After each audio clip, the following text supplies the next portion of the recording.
Rumors of a split between Prime Minister Netanyahu and President Trump are once again making the rounds. Is there any truth to this, or is this yet another media-manufactured nothing burger? Our very own Alex Traiman accompanied the Prime Minister on his latest trip, and he's back in studio to give us all the details you won't hear anywhere else on today's Jerusalem Minute.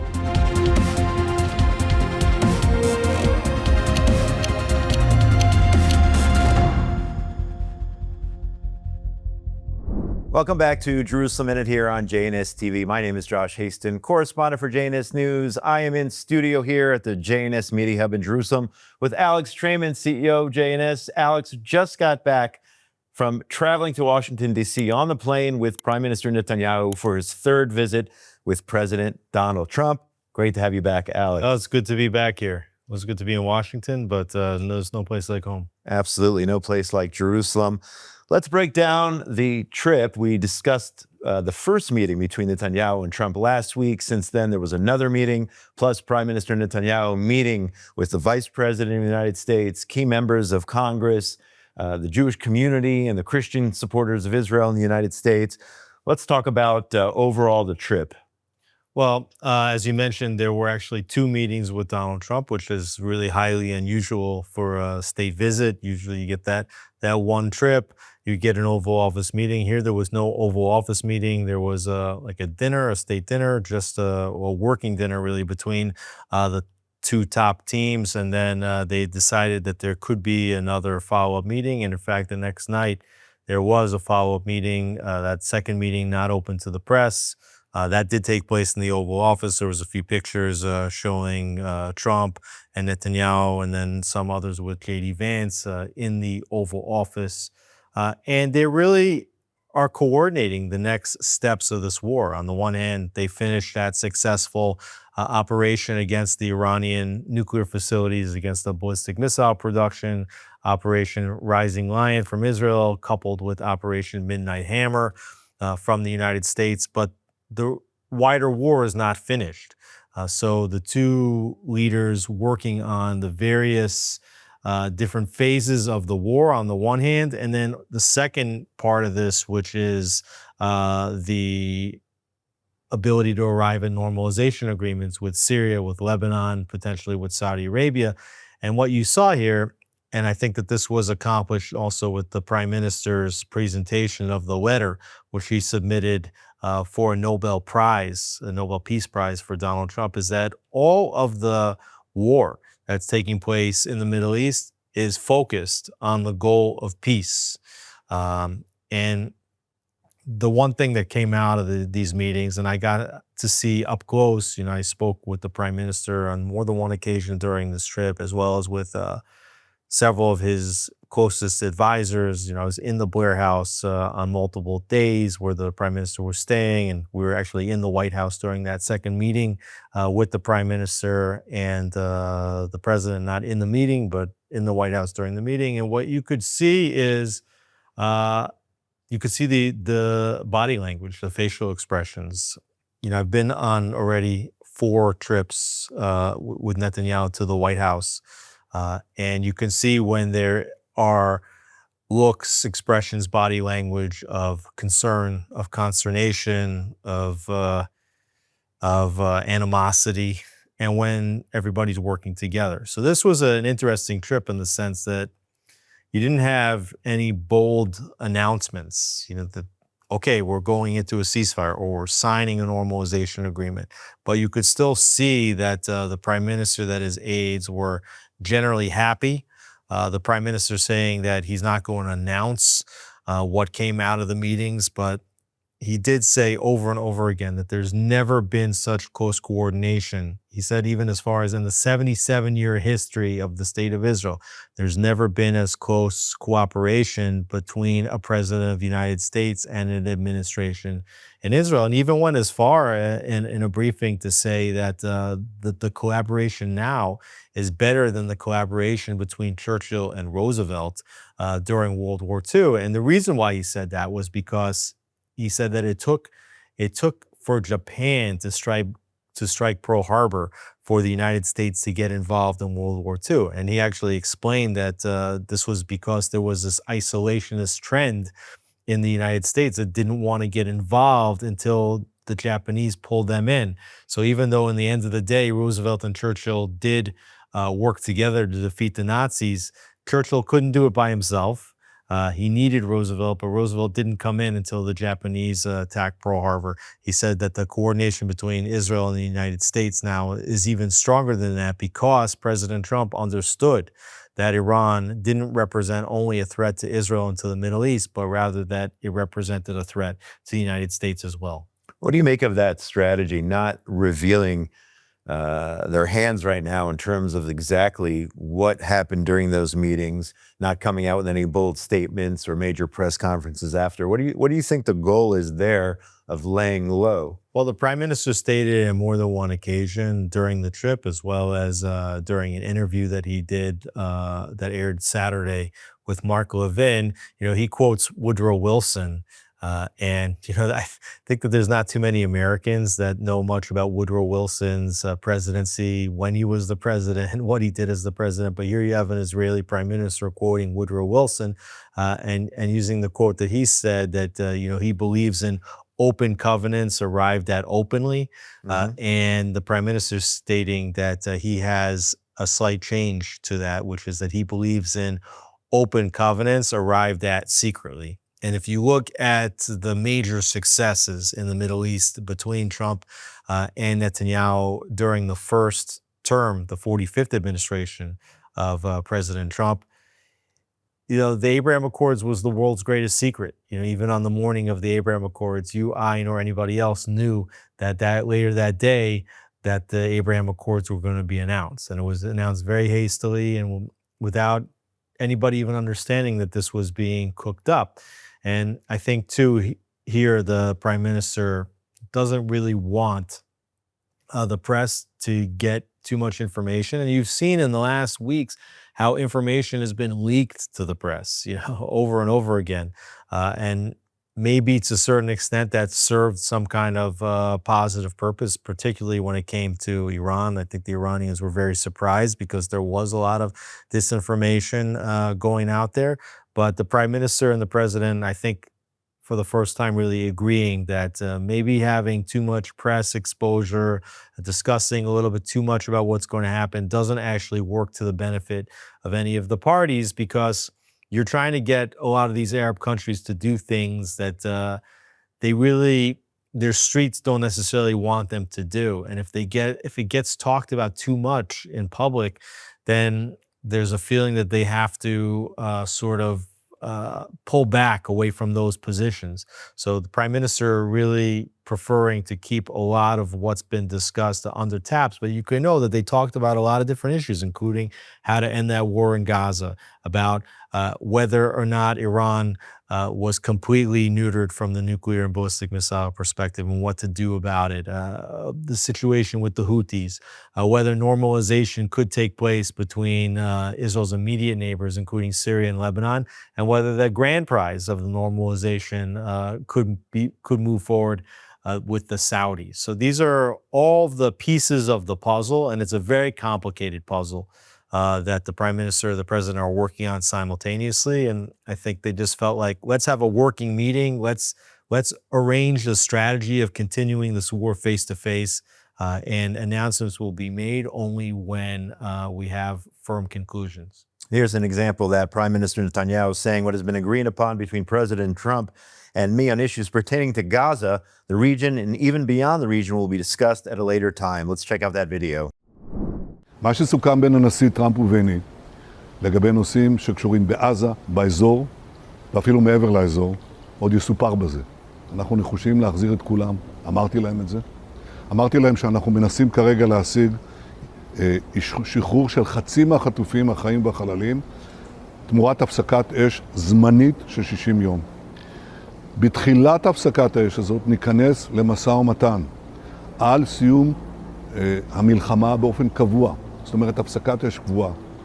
כדי שנשיג את זה, הדבר הזה צריך לעשות בתנאים המינימליים שאנחנו קבענו. החמאס מניח את נשקו, עזה מפורזת, אין יותר יכולות שלטוניות או צבאיות של החמאס. So again, Prime Minister Netanyahu is saying that he was not going to go into specific decisions that were made. But in terms of Gaza, well, we can start there. Hamas has to lay down its arms. The Strip has to be demilitarized, and the hostages have to be released.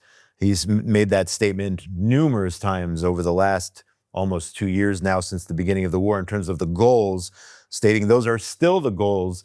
And we'll get into it in just a few minutes where we are in terms of the hostage negotiations and the ceasefire, but Netanyahu not revealing exactly what was discussed in those meetings. Yeah, I think that that's right. And Netanyahu is really trying to walk a tightrope over here. On the one hand, very, very concerned about getting the hostages back, understanding that the only way to really successfully get hostages back, as has been proven so far, over these 2 years of war, nearly 2 years, is that you can only get hostages back through negotiations. So on the one hand, you have to give Hamas what they want in order to get hostages back through negotiations. On the other hand, to make sure that at the end of the story that Hamas is not running the Gaza Strip. So those are two contradictory goals. But the Prime Minister, I think, really doubled down at many points during the trip to state that Hamas will not be in power at the end of this. And so how do you get at that? How do you get the hostages back? You're seeing quotes from Hamas that they're not going to just give up. They're not a group that surrenders. They'll go down to the death of the last man. And you also see that Hamas is reorganizing in Gaza. I heard Prime Minister state that there might be as many as 22,000 Hamas running around with guns in the Gaza Strip, which was a number that was a lot larger than I had assessed earlier. And you see also how they're changing their tactics and using a lot more guerrilla tactics, because every time they can kill one soldier, two soldiers, a handful of soldiers, then the Israeli population and all of the opposition, they start doubling down and saying, you don't have a goal, you don't have an end game, and they just believe that soldiers are potentially dying in vain here, and that serves Hamas's advantage. It puts a lot of pressure on Netanyahu to do a deal to release the hostages, and it also drives up the price from Hamas's perspective, what Israel needs to give. At the same time, there was a lengthy New York Times report this Friday accusing Prime Minister Netanyahu of deliberately extending the Gaza war to serve his own political goals, rehabilitating his domestic image and staying in power. The Prime Minister responded to that. We'll get to that in a second. But what do we know about this New York Times report? Well, this is a lengthy hit piece on the Prime Minister, and you see that this is the now push, against Netanyahu, is to say, okay, now that you've succeeded, right? They're saying basically that Netanyahu refused to end the war in Gaza specifically in order to give himself the ability to not only to strengthen his position, but to prevent any inquiry into the Gaza war, which would present his culpability. So he extended the war as to not be forced to resign. And then sort of by chance, the article basically asserts that by chance, certain things happened, like the pivot in the war to Lebanon, the fall of Bashar Assad, and then Israel's actions in southern Lebanon, followed by the taking out of the Iranian nuclear facilities together with the United States, that by chance these things happened, and that has now all of a sudden strengthened Netanyahu's popularity. So they're saying that Netanyahu's strategy of drawing out the war in Gaza has now suddenly worked to Netanyahu's advantage, somewhat surprisingly. And there's a lot of really broken premises inside this piece, and you have to understand here that the New York Times and other media, including media in Israel, because I saw another report in Israel Hayom released today by Yoav Limor, who is a longtime military correspondent. They're basically just trying to say the same thing, that Netanyahu is just, he's only popular, he's managed to improve his image and regain his popularity only as a result of extending the war. And they're basically doubling down on that and saying that Netanyahu has no reason even at this point to try to wind down the war in Gaza, because keeping the war going has been going so well for him.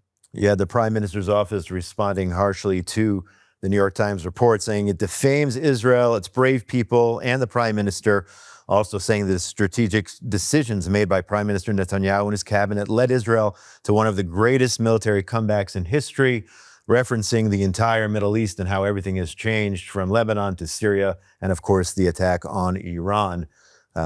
So there you have the Prime Minister's office changing. I mean, one of the major premises here is that Netanyahu was leaning towards a truce or leaning towards a hostage deal at certain points, but then he had to give in to Itamar Ben-Gvir, Bezalel Smotrich, in order to keep himself in power, because if he gave in on those truces, he would lose his government. So, and the New York Times over and over again, you're just talking about how Ben-Gvir and Smotrich are, messianists, religious extremists, that their only dream is that the Jewish resettlement in the Gaza Strip, not taking into account that all these people were democratically elected. Right, that the left wing in Israel lost a stunning election, and the right wing, after 5 consecutive elections, basically put an end to this political drama in which the left just tried everything that they could to go against the will of the Israeli public and to block Prime Minister Netanyahu and his allies from forming a government. And the right wing put a stop to it, and they won 65 seats against 35 seats from the left wing. Really, like a landslide victory. Well, I think it's 65-45. I have to check my math on that. Yeah, 65-45 plus another 10 seats from the Arabs. That's 120 seats. But that's a 20-seat gap between the right wing and the left wing.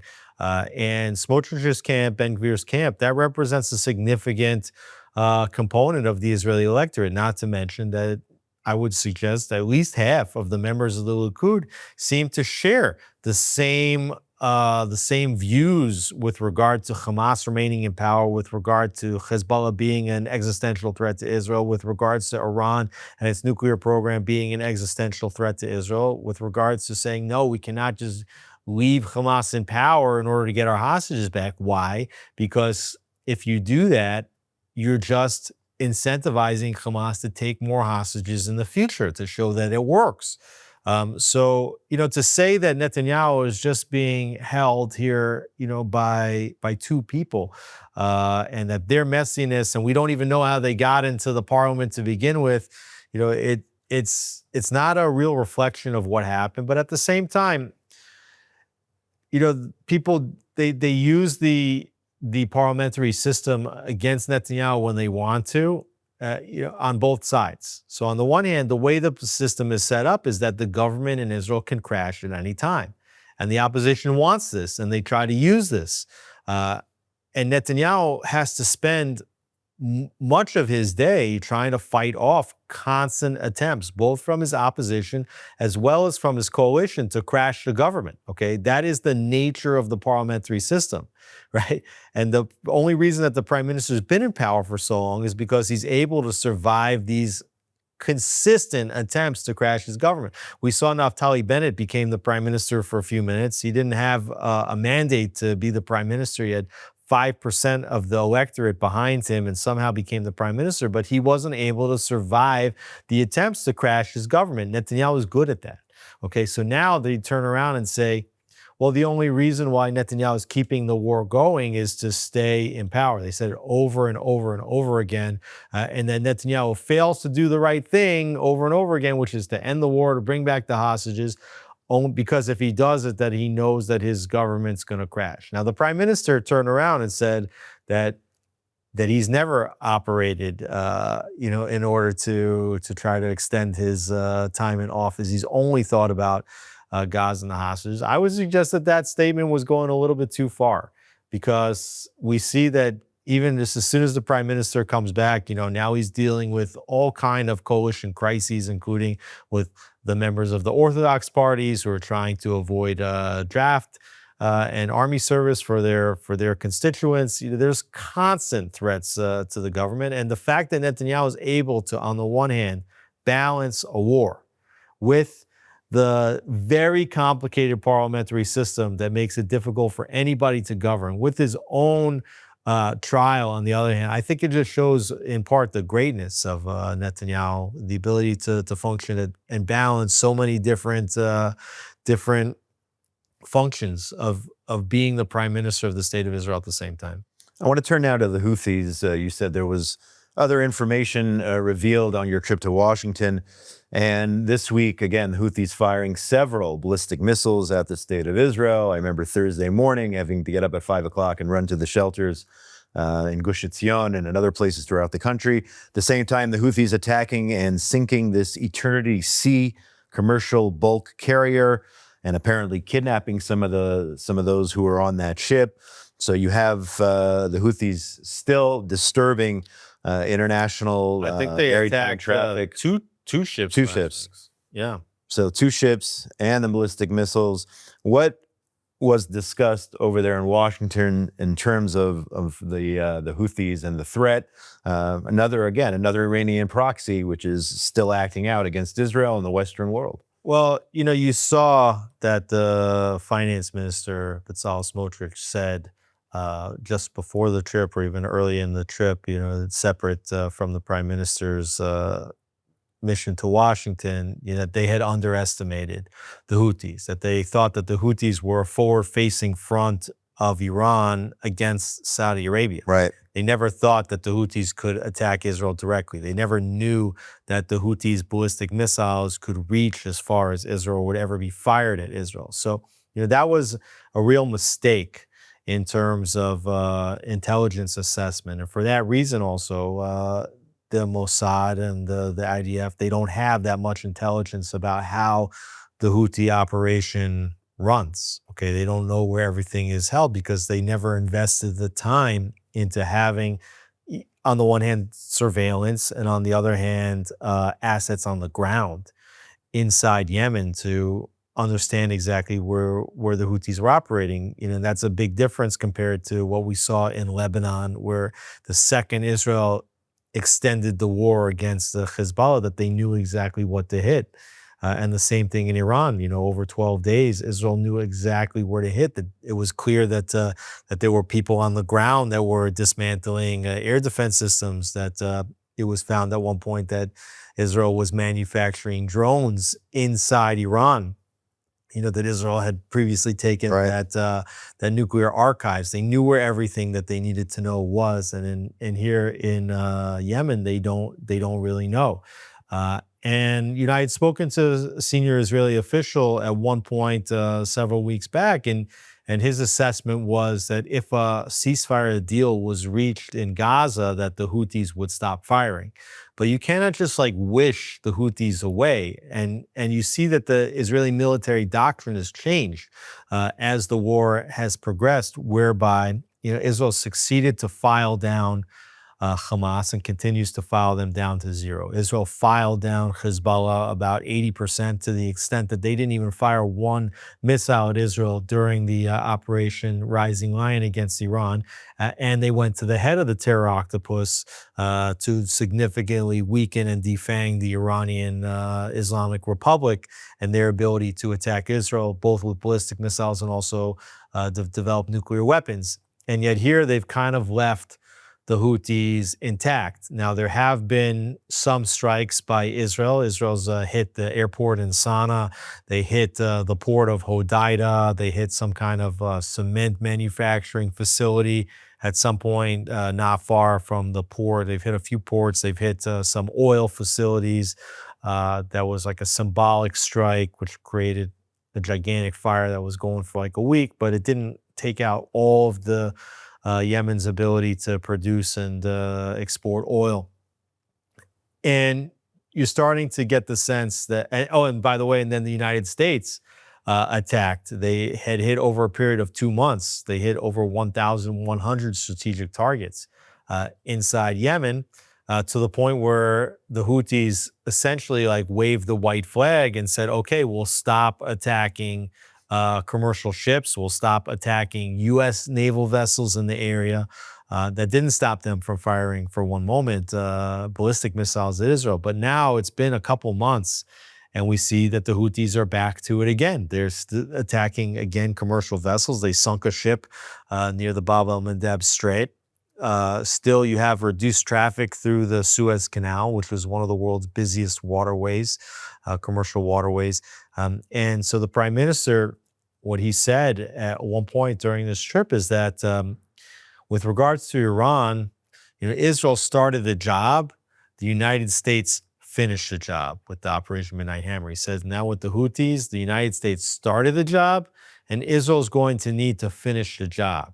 He's basically, without saying it explicitly, intimating that there is going to be a major military operation forthcoming against the Houthis. The prime minister went on to explain that it's now clear to everybody that the Israeli Air Force can hit targets very far away from its borders. And we have to assume at this point that the Israeli intelligence assessments have improved dramatically from what Finance Minister Bezalel Smotrich was talking about, how in the beginning Israel didn't have intelligence. At this point, it's clear that Israel's been gathering more and more and more intelligence on the Houthis and is prepared to attack. But the prime minister also said in a briefing that he believed that ground troops would be necessary, just as we saw in Gaza against Hamas, just as we saw in Lebanon against Hezbollah. But the prime minister went on to suggest that it wouldn't be Israeli ground troops. And I don't think that there's an appetite among the reservists in the Israeli military all of a sudden to go start some kind of ground war in Yemen, but rather that there would need to be Arab troops on the ground. And part of that is Yemenite troops. There's a civil war that's been raging in Yemen for years. And what you want to do is to give the side that's not the Houthis support to go and fight the Houthis. And then to remember that the Houthis also were a forward-facing Iranian terror proxy that was formed primarily to attack the Saudis, who are on there, have a long border with Yemen. So questions as to could there be other countries, including the Saudis, including maybe the United Arab Emirates or others, that would put ground forces in to finally defang the Houthis, because the prime minister said that the Houthis cannot be permitted to remain in the region. Yeah, Defense Minister Israel Katz saying the fate of Yemen is the same as that of Tehran. After striking the head of the snake in Tehran, we will also strike the Houthis in Yemen. Whoever raises a hand against Israel, that hand will be cut And you off. saw also the foreign minister, Gideon Sa'ar, was in Europe this week. And he also made statements saying that powerful action would be needed against the Houthis and that he was trying to enlist support for a military operation against the Houthis. Let's switch to the normalization issue. We talked about the trip to Washington. Even though nothing was released formally, we had mentioned perhaps countries even like Syria or maybe Lebanon getting involved and signing a normalization deal. But that being said, the Lebanese president on Friday ruled out the prospect of normalizing relations with Israel, as reported by JNS News, though he expressed a desire to end the long-standing conflict with the Jewish state. So he wants the conflict to end, but he's not willing to sign at this point any sort of normalization agreement. At least that's what he's saying publicly. Well, I think it's a little bit early, and you still see that Israel's attacking in southern Lebanon. I read a report this week that showed that there were literally thousands of violations of the ceasefire agreement between Hezbollah and Israel. And that some of these are being addressed by the Lebanese government, others are being addressed by Israel.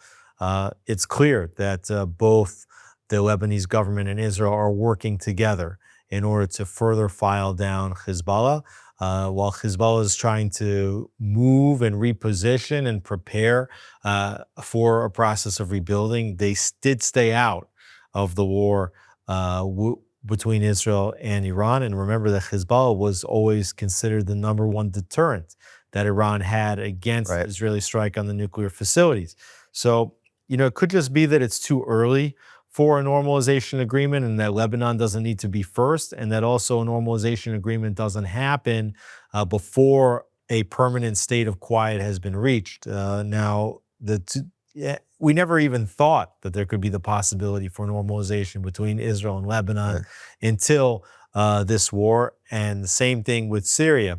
And there are reports that potentially al-Julani, the Syrian leader, could meet Prime Minister Netanyahu on the sidelines of the United Nations in September. There was even rumors that perhaps al-Julani was going to arrive in Washington before the end of the trip. When we got there on Monday, and they said that there would be another meeting in the White House, people were saying maybe Julani's on his way to Washington, and that's what the second meeting was about. So that's not the case, obviously, but there are discussions, and certainly the United States has a lot of leverage with the possibilities of flooding Lebanon, flooding Syria with aid, specifically like in Lebanon for rebuilding and others, if they'll normalize with the state of Israel.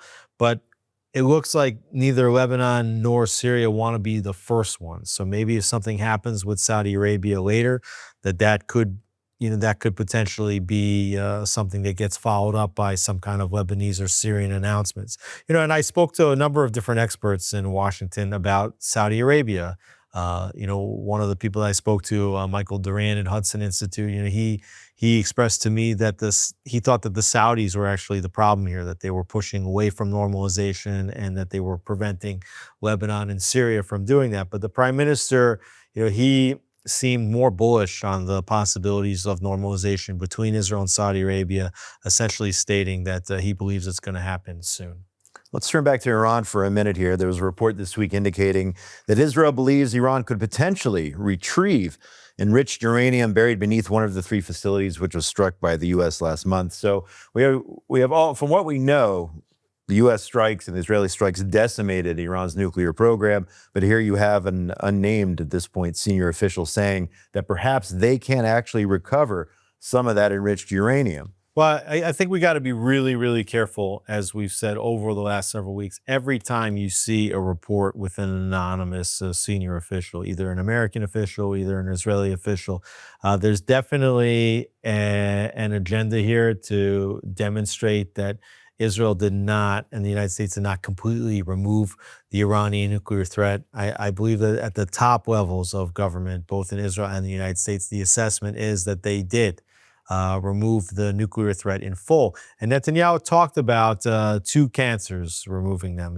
One cancer is the nuclear cancer. The other cancer is the ballistic missile cancer. Iran was moving towards what Netanyahu described as the ability to have tens, if not 20,000 rockets pointed at a state the size of New Jersey, and saying that in and of itself is an existential threat, another, basically a second nuclear bomb. But the prime minister stressed that, if there's a cancer in a body, if you don't remove the cancer, the body will be destroyed. But just because you remove cancer doesn't mean that the cancer can't come back, and that you have to keep a very close eye on the body, and you have to be able to strike again. So what the people that are anti-Netanyahu, anti-Trump are trying to do here is to twist Netanyahu's comments, and when they say that Netanyahu suggests that Israel reserves the right to strike again, that's because they didn't do the job the first time. But that's not what Netanyahu is saying. Netanyahu is saying that the same way that they had operated against Hezbollah, and that even when there was a ceasefire arrangement, that Israel reserved the right to strike if they see further movements, here too, that the military doctrine of Israel is that if they see that Iran is going to move towards nuclearization, whether that's to build a new facility, whether that's to move any centrifuges that they found, or trying to build new centrifuges, or even if they did find some enriched uranium, if they were able to move it, which is very complicated, that Israel needs the right to be able to strike. Israel's just setting a doctrine here that the United States is in agreement with, and that the rest of the European Union and the West understand that if Israel sees Iran doing anything that they're not supposed to do, that everybody understands that Israel's going to strike at it. So it's not to say that Israel didn't do the complete job. It's just to say, look, if the regime's still in power, their motivations haven't changed. They're still going to try to do whatever they can to improve their strength inside the country, and they're not going to give up on their quest of death to Israel and death to the United States. So Israel's got to reserve the right to be able to strike there if necessary. Let's turn to the latest with the hostage negotiations. According to a report from Saturday night, Israel has accepted the Qatari proposed hostage deal based on the Witkoff outline, while Hamas has rejected it. We're talking about more or less the release of 10 live Israeli hostages and a number of, I believe it's 18 or so bodies in the first phase here. And Hamas, once again, from what I understand, rejecting the proposal. This is, I don't know, the 10th time, the 20th time Hamas has rejected any type of proposal. They want to hold the hostages. The bottom line is they want to keep Israeli hostages in the dungeons of Gaza. That is their final bargaining chip.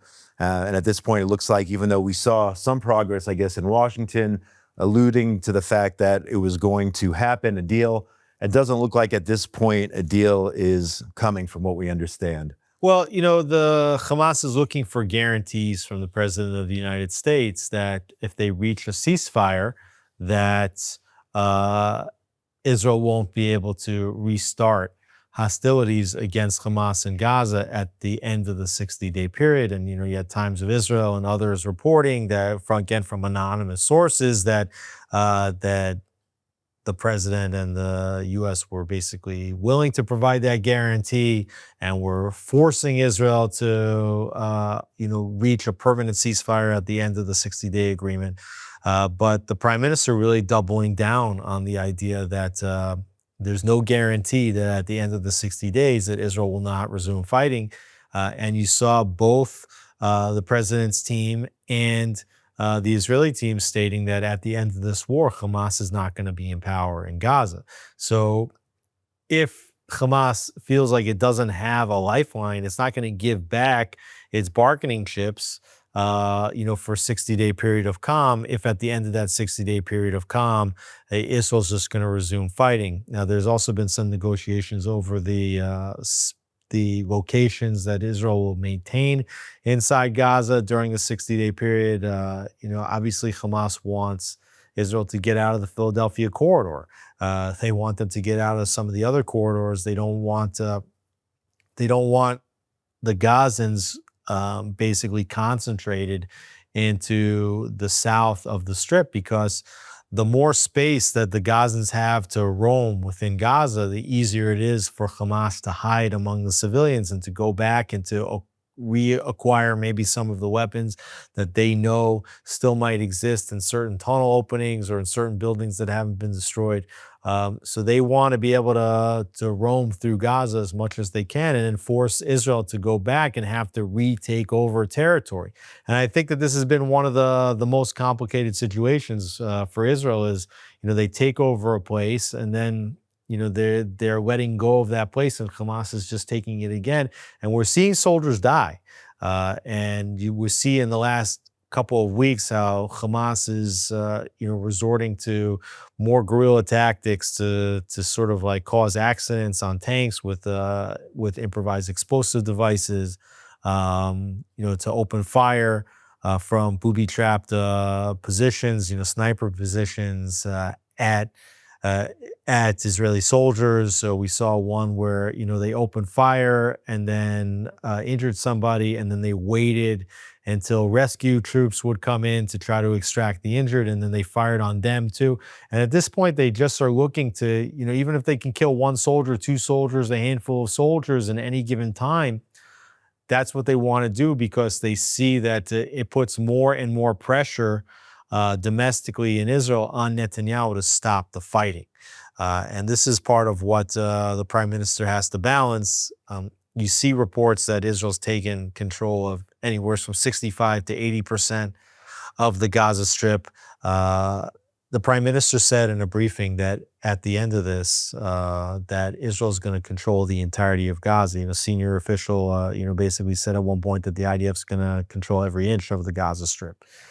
So that works at odds with the goal of trying to bring back the hostages through a negotiated settlement. Hamas understands it. And so even though I do think that the president wants to see an end to this war and wants to see it as soon as possible, he wants to see it happen with a full Israeli victory. He does not want Hamas to be in power at the end of this. I mean, that would be the big failure for Netanyahu. And so Bibi's not going to let that happen, or I don't believe he wants to let that happen.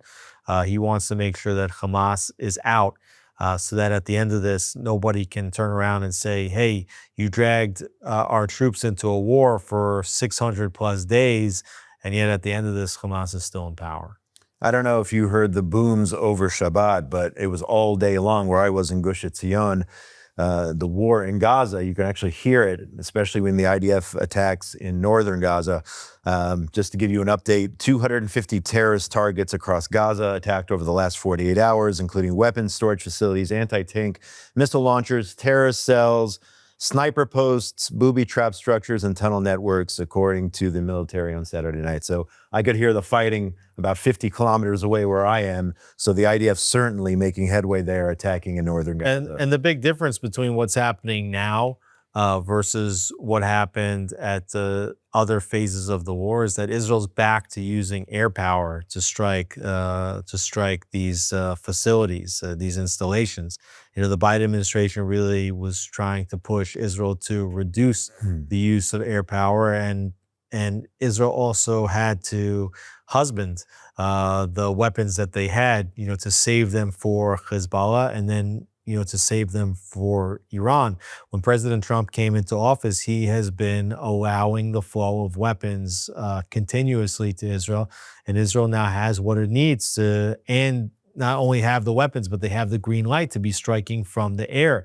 And so that's what they're doing, specifically in northern Gaza, in Beit Hanun area, and you're seeing that they are like now leveling areas from the skies that other areas that the IDF had to level, they had to do it with combat engineers going in and clearing out areas manually and then exploding buildings, you know, with old-fashioned dynamite.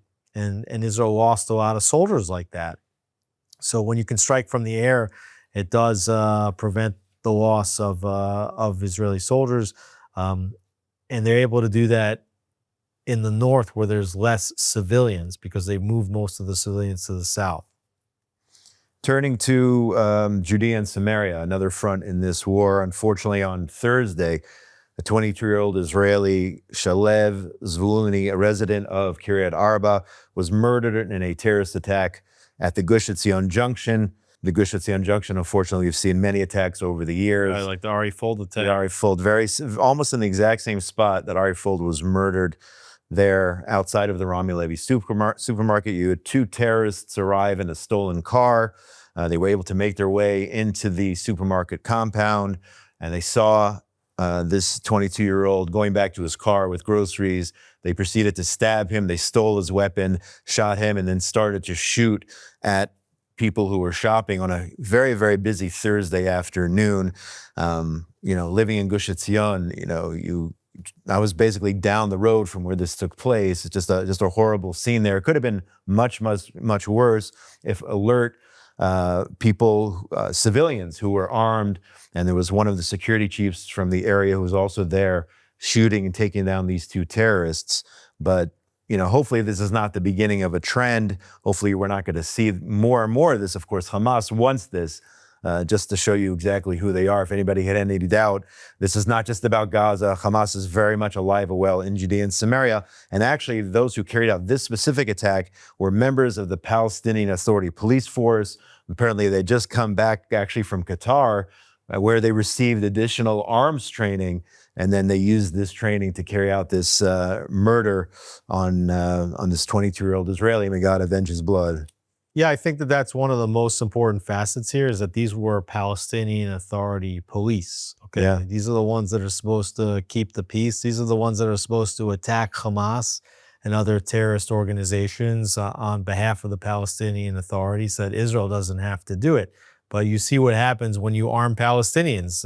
Eventually, those arms get used against Israelis. We've seen it over and over again. We've seen it for 30 plus years now. And it also demonstrates that the Palestinian Authority, which is led by Mahmoud Abbas and the Fatah party, is just another Palestinian terror faction, essentially, and they control more of the funding. But you saw that report, and we talked about it a little bit last week about these clans in Hebron that are against the Palestinian Authority and are suggesting that they could normalize with Israel, and they want to work together directly with Israel, and they'll police their own areas. And this was really the first major report that really cuts hard at the position that the Palestinian Authority maintains in the Gaza Strip. And what happens ultimately, and we're seeing this in Iran and we're seeing this in Lebanon, is that when a challenge is made to the authority of an Arab group, especially one that promotes, incites, and finances terror, that they're going to now step up their attacks and to demonstrate that they're the strong force. And I think that this is, in a way, it helps to push back against the calls for bringing the Palestinian Authority into the Gaza Strip, right? Because people are saying, okay, Hamas, we understand Hamas can't govern Gaza, but let's bring the Palestinian Authority back into Gaza. The Prime Minister is stating very clearly that the Palestinian Authority cannot come back into Gaza. And now you have the question, well, if the Palestinian Authority can't come in to rule Gaza, then why are we letting them rule in Judea and Samaria? Good question. What's called the West Bank. And so here you see what happens with Palestinian police, what they do with their arms training, what they do with their weapons. They turn them on Israelis. And, it's unfortunate. Here you just have a guy, going to buy food for Shabbat, even somebody who's trained, to carry a weapon. But when you're carrying groceries and you're just putting them in your car and, maybe your wife's calling, whatever it is, you're not prepared to fight a terrorist in that scenario. So unfortunately, Shoaib Zvuluni, he paid the ultimate price. And, you're right. We hope that this attack doesn't turn into some kind of an intifada in Judea and Samaria. Yeah, absolutely. And we're nearly out of time, but there are some domestic issues which we do have on the agenda concerning the Attorney General, the Shin Bet. Maybe we can just touch on those briefly. Yeah, you're still seeing that the Prime Minister, fighting for his political life in addition to, fighting the war. And that's why I said earlier that I think that the Prime Minister's statements, response to the New York Times article, that he's never thought about political survival, that's not true. I mean, the Prime Minister, by nature, has to spend his time, a certain percentage of his time, keeping coalitions together. And especially when you have the opposition working so hard against the Prime Minister, when you have the Attorney General working so hard against the Prime Minister, when you have the court working against the Prime Minister, the court basically forced the government to create a law that would facilitate the drafting of the Orthodox, religious groups into the military. And that's a social issue whereby most of the country would agree. But you have the court basically saying that the Knesset needs to pass a law to do something, right? And that's not the way it's supposed to work. The voters elect the parliamentarians decide what laws they want to pass. You can't have a court turning around and saying, government, you need to pass a law on a certain topic, and it has to be according to the way we approve the law would be. And so that's the case here. And certainly the Prime Minister, been fighting against the Attorney General, who was appointed by the opposition, really can't be fired very easily. But unlike in the United States, where the President of the United States is the one who appoints their own Attorney General. So this Prime Minister did not appoint his own Attorney General. This was appointed by the opposition during the Bennett-Lapid government. And now different efforts being made to fire the Attorney General. But what's the New York Times article stating? What's the opposition stating?